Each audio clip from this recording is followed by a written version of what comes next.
So today we're going to start an explanation series of Blom and go through the story log by log in the Master Series by Tsutomu Nihei.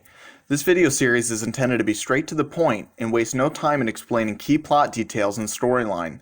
This is to better help any readers out there follow along with this amazing series and complex world created for us, so let's begin. Log 1 begins with an interesting setup of the current world of Blom and our main character Kitty. He is seen walking with the child and approached by a spy who's working with Silicon Life and confirms that the child has genotypes from before the infection. Silicon Life shows its colors by scamming the spy and trashing him once gathering their needed info.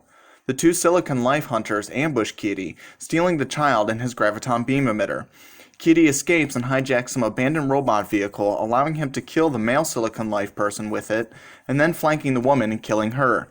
The final scene in this log shows the child wide-eyed and encased in Silicon Life's cocoon.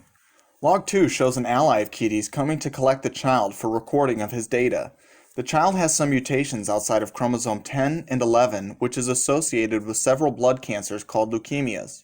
Another fun fact is the quote Kitty reads from the old hardcover book is a James Triptree's novel 10,000 Light Years from Home, which is very fitting here. Kitty continues to the levels above in search for humans with the net terminal gene.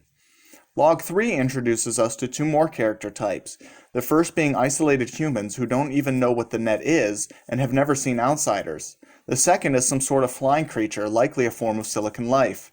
The humans use technology similar to the fishermen in later logs. Kitty helps these people by destroying the creature's hive. Our first X log hints at a symbol of a flag and an eye belonging to a group of highly advanced humans. Kitty finds a technology facility that they created and is surprised to find a facility guard and escapes destroying it along with the embryos he witnessed in the life chambers. In log 4, Kitty is ambushed and these humans reveal that they are worried of the administration and are soon killed by the admin in child form who makes its way up to those humans' main settlement.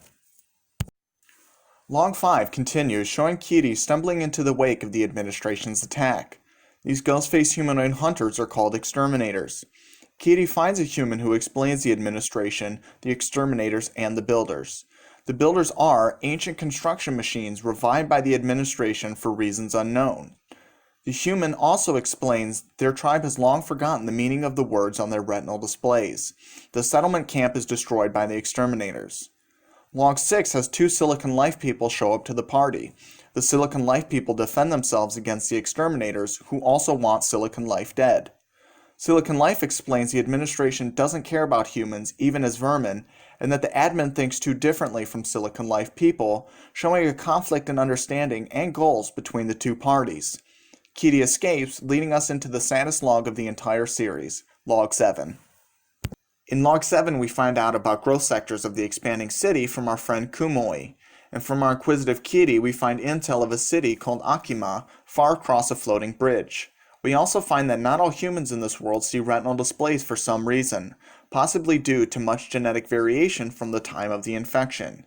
Kitty's unfinished business catches up to him and takes an unfortunate casualty, and with this death comes new opportunity and our journey to Akima begins. Our quick X log is worth mentioning here, as it shows and further gives feeling to the endless dreary search Kitty undertakes with our very first colored art in the series. Log 8 introduces a strange, intelligent group of surviving humans called dry bodies, as well as some tall working-class humans who also don't see retinal images.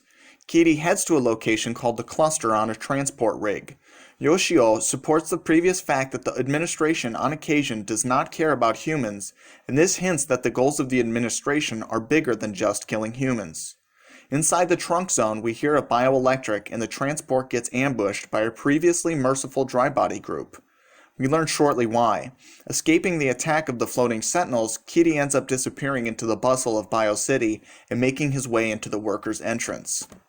In our final log, Log 9, security guards attack Kitty, and he stumbles upon the ex-chief scientific officer, Saibo. A cool battle sequence takes place, and while Saibo does her thing, Kitty heads out to the cyberbrain president of Bioelectric. He gets outclassed initially, and my favorite scene plays out. Saibo goes to war with the president alongside her new ally, Kitty, and they take down the slave master of Bioelectric. Viva la revolution! SIBO informs us essentially that the known world consists of columns of strata that jail the inhabitants stuck inside, helping us gather more intel on the mysterious administration and current world. Our two cage birds plan their escape from this jail. Will they be successful in getting through the impenetrable megastructure plate?